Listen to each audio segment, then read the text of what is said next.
This week I'm going to be completing the Backlist Readathon.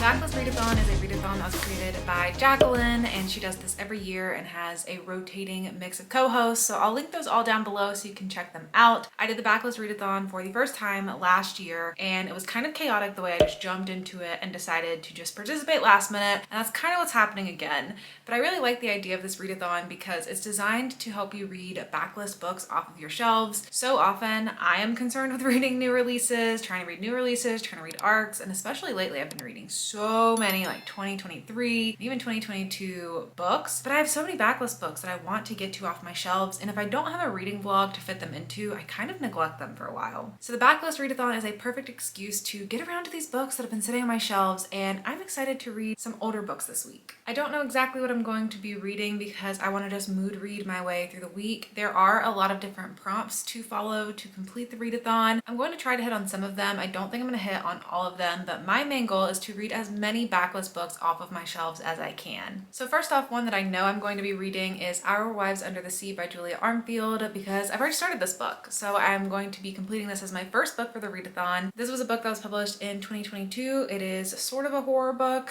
sort of an emotional literary fiction type of story. It is about these two women who are married. One of the women went on this undersea mission that went bad, and when she comes back, she is deeply traumatized from that experience, and it takes a toll on their marriage. And then as for what else I'm planning on reading this week, I have a stack of like the top of my backlist TBR of books that I feel like I might try to get to this week, but also there could be a wild card. I could read something else from my shelves. I don't really know, so I'm not gonna waste your time and tell you about all of these potential options because I don't know which ones I'm actually going to read and which ones I am not, but I will tell you about the books as I am reading them in the vlog. And with that, I'm going to go ahead and just get started.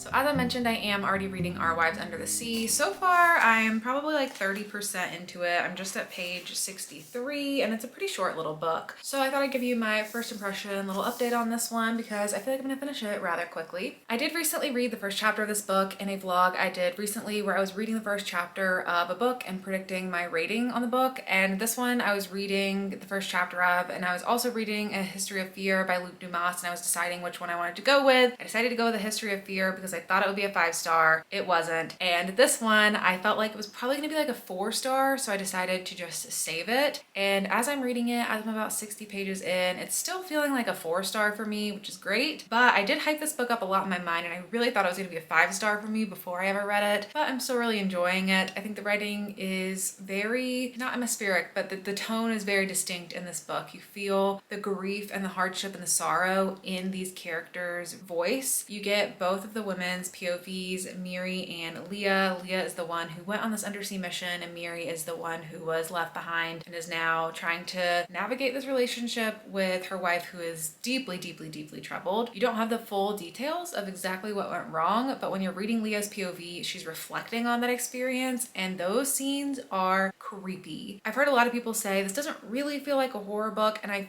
feel like I can predict why people might be saying that. I'll be interested to see my thoughts once I finish it entirely, but reading Leah's sections feels like true horror. She is on a submarine and they lose electronic stuff and it just keeps sinking in the ocean. I don't know, something about like just saying that doesn't feel as scary maybe, but when you're reading it and you're reading all the details of it and they're like completely in the dark and just going deeper and deeper in the ocean, and who even knows what's around you in the ocean? You have no control. You're 6 miles deep in the ocean, so if you crash, like how are you going to get back up to the surface? You're not, you're just gonna die down there. That's horrifying to read. So those sections are really freaking me out. And then Miri's sections are a lot about just her experience with Leah returning and what it's like to reintegrate their lives together, with Leah being so traumatized from this experience, and she feels like she didn't even really get get her wife back. She's like, who is this stranger who's back in my home? This isn't even my wife. So I'm really liking it so far. I think I'm gonna have more interesting things to say by the time that I finish it. So that's all of my thoughts for now. I'm gonna go finish the book and then I'll let you know my final thoughts. I just finished Our Wives Under the Sea, and I also clearly just showered, and I would usually wait until my hair dries or like film the next day or whatever, but I need to talk about this book right now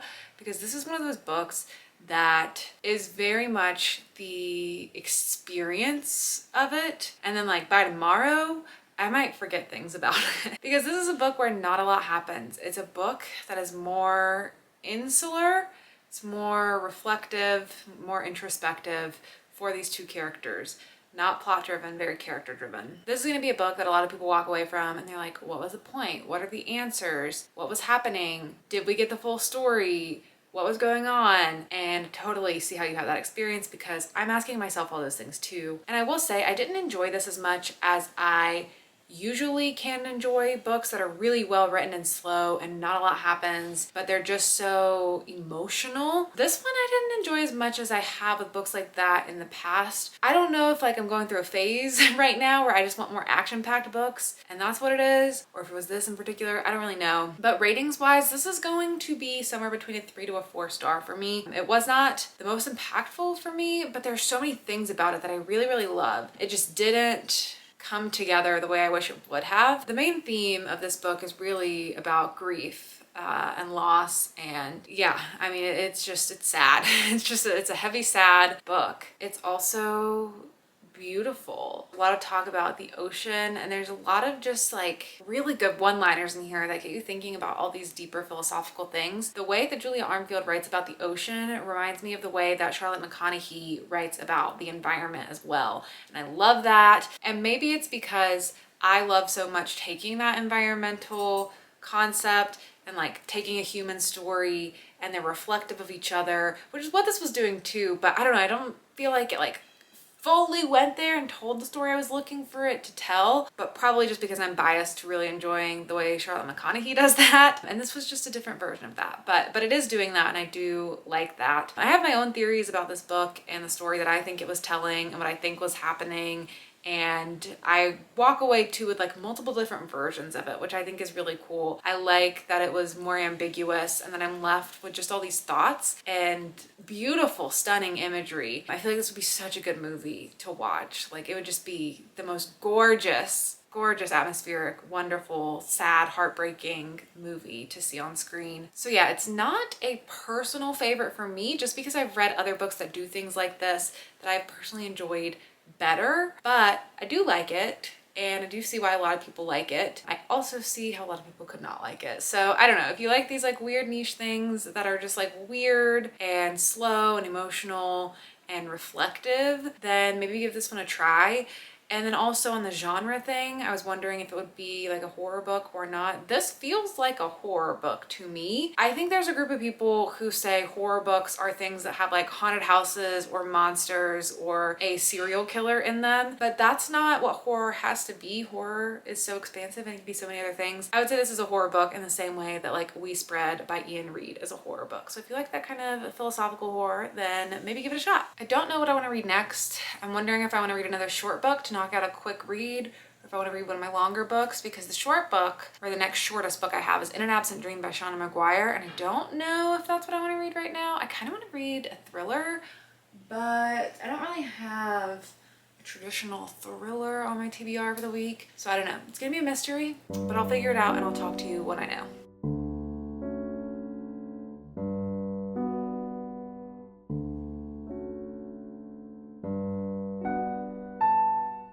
It is so dark and stormy this morning. It started storming last night and it woke me up because it was storming so loud, and like the brightest lightning flashes and the loudest booming thunder that just kept booming so repeatedly over and over.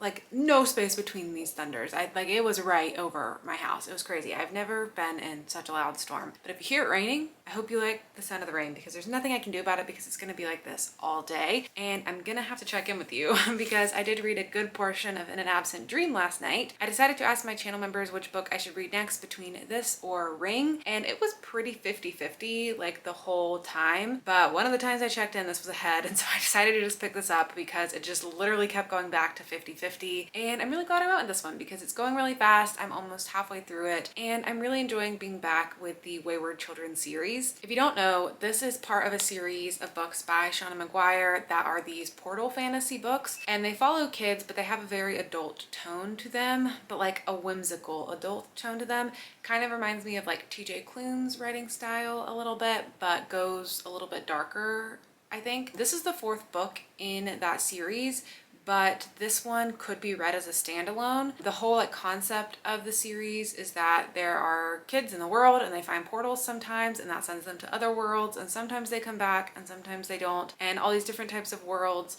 have all different types of things going on in them. Some follow rules and logic, and some are like unpredictable and don't have rules and don't have logic, and they're just these weird like Candyland type of experiences. So there's nothing about this book that would spoil anything about the other books, so I can completely talk about this book as if it's just a standalone because it reads like a standalone.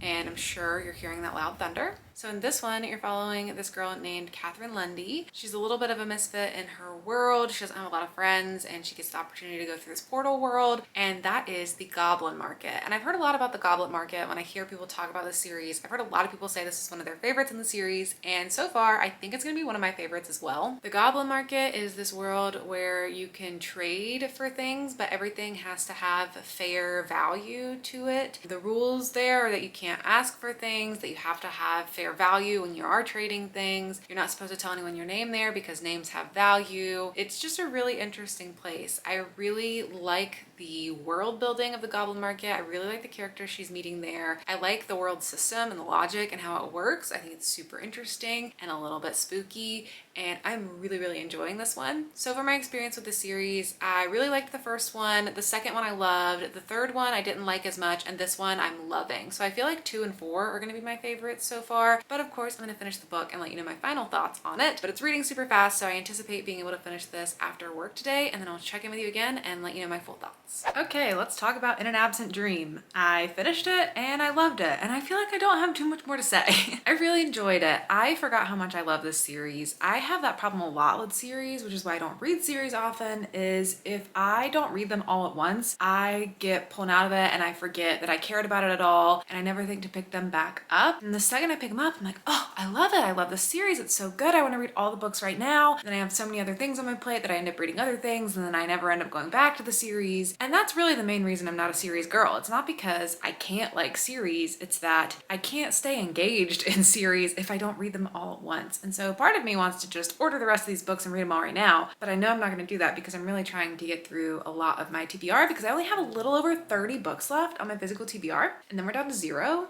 And that'll be really fun to get pretty close to that, and then be in more of a habit where I can be at a place where I just go buy books and immediately read them instead of letting them sit on my shelves for so long that I forget to read them. But yeah, I love this series. I love the Wayward Children series. I feel like everyone does. They are just perfect, sort of like fairy tale type stories for adults that are whimsical and heartwarming and heartbreaking and human and magical and wonderful, and I love them. They're just so good. I don't feel like this reaches full like absolute height of a 5-star status for me. I don't feel aggressively passionate about my love for this book in particular, but I feel like it's like a pretty good, like, yeah, 5-star. It did what it was going to do, and it did it well, and it's definitely a standout in the series for me. I feel like number 2, Down Among the Sticks and Bones, is still my absolute favorite, but this one would come right next in line in order of the ones I've read so far and how I like them. And I went ahead and looked ahead to see what the next book in the series was going to be about, number 5 in the series, which is already out. There's 5 and 6 and 7. I think 8 is out as well. There's a lot of these out. And the next book goes back to the character Jack, who is from the second book, who I really enjoyed reading about. And so I'm super excited to get to the next book in the series. But like I said, I'm really trying to dwindle down my physical TBR at the moment. So I'm gonna still be working on that for a bit. But yeah, if like in a couple months, if it's like, you know, mid-year and you haven't seen me pick up another one of these books yet,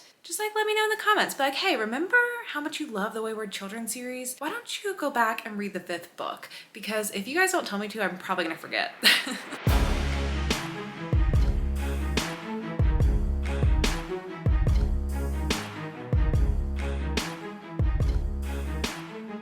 Next up, I decided to pick up Lakewood by Megan Giddings. This is an author that I have read from before, and that is one of the prompts, which I've already covered, I guess, because I also read from Sean McGuire so far, but I'm sure this will fit for something else. And I really enjoyed the last book I read from Megan Giddings. This was actually her debut novel, I believe, and I read the book she came out with last year, which was called The Women Could Fly, I think. I listened to that one on audiobook, and it was beautiful. That was a really wonderful feminist, magical, social commentary type story that I really enjoyed. And I've heard not the best reviews for Lakewood. I've had this on my shelves for quite a long time, and I've kind of let the negative reviews hold me back from reading it. But that doesn't make a lot of sense because I've loved a book from Megan Giddings before, so why would I not just pick up another book and give her another try? And I started this one last night, and I'm about 60 pages into it, and I'm really liking it. So I'm really glad I picked it up. This is a story about this woman whose name is, I'm horrible with names in books.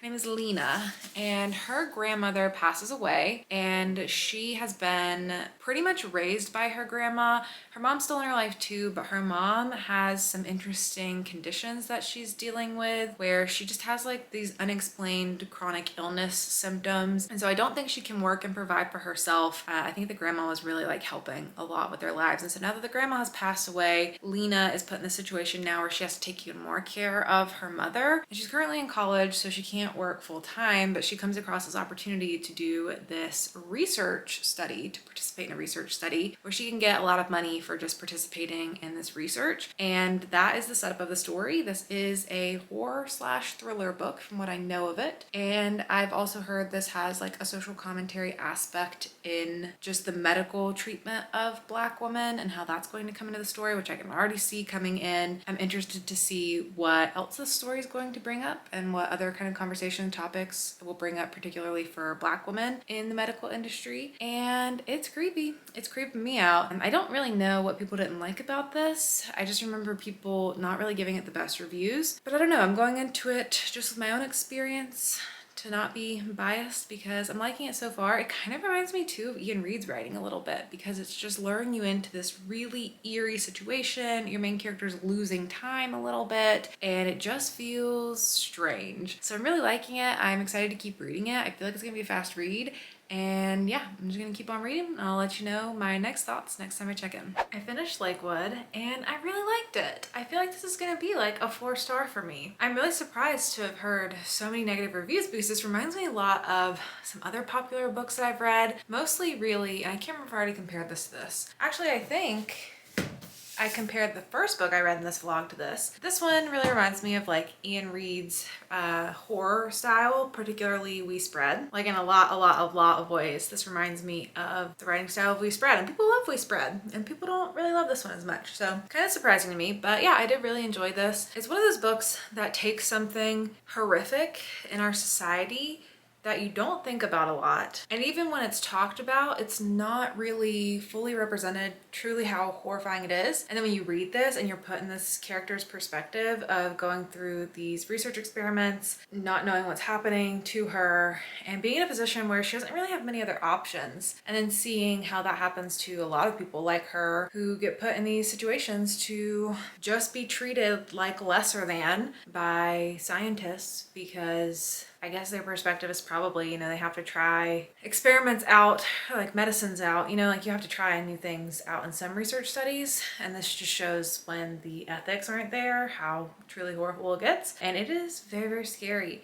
And it's one of those books that doesn't feel scary on the surface level, probably, when people are reading it. Like, this is not a story about monsters in the like supernatural form. It's about like human monsters and the horrific things that they do to other humans. And it's really scary for the main character, and following her perspective as she's losing her sense of self and time and space, and everything around her is just becoming this like bizarre fever dream experience. Is very scary to be in the perspective of. I was thinking about if this was a movie, I feel like you would like lose even a little bit of the creepiness of it, because what makes this so effective is you are getting as much information as your main character is getting and nothing more. So if your main character doesn't know what day it is, you don't know what day it is. If your main character doesn't know where they are, you don't know where they are. If your main character doesn't know if what their experience is real or a dream or manufactured in some kind of like setting where other people are all in on what's going on too and it's not really happening, it's part of an experiment, you don't know that.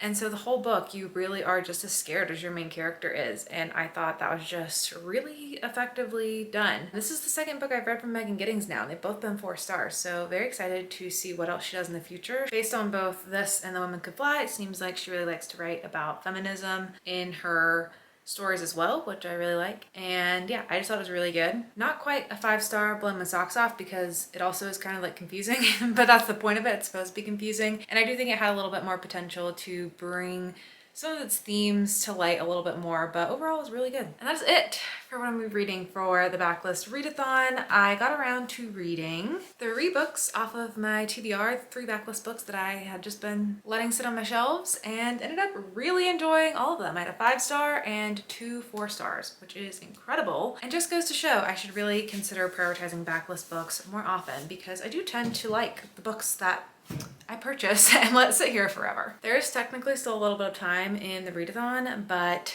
today's Thursday night. The readathon ends tomorrow, and you're probably watching this on Friday, the last day of the readathon. But I'm just gonna call it here because I don't really have time to read a full another book, because I don't really have anything else short and quick that I could get to. And I'm satisfied with how this vlog went, because it was a lot of good reads that I had. I did not complete all the prompts, but that's okay, because my goal was really to just read as many backlist books off of my shelves as I reasonably could. And I did hit some of the prompts, but not all of them. That's all right. Maybe next time. But let me know if you participated in the Backlist Readathon, and let me know what you read, or let me know if you've read any of the books that I read in this vlog and what you think about them. But that is it for me. Thank you so much for watching, and I'll see you all in my next video. Bye.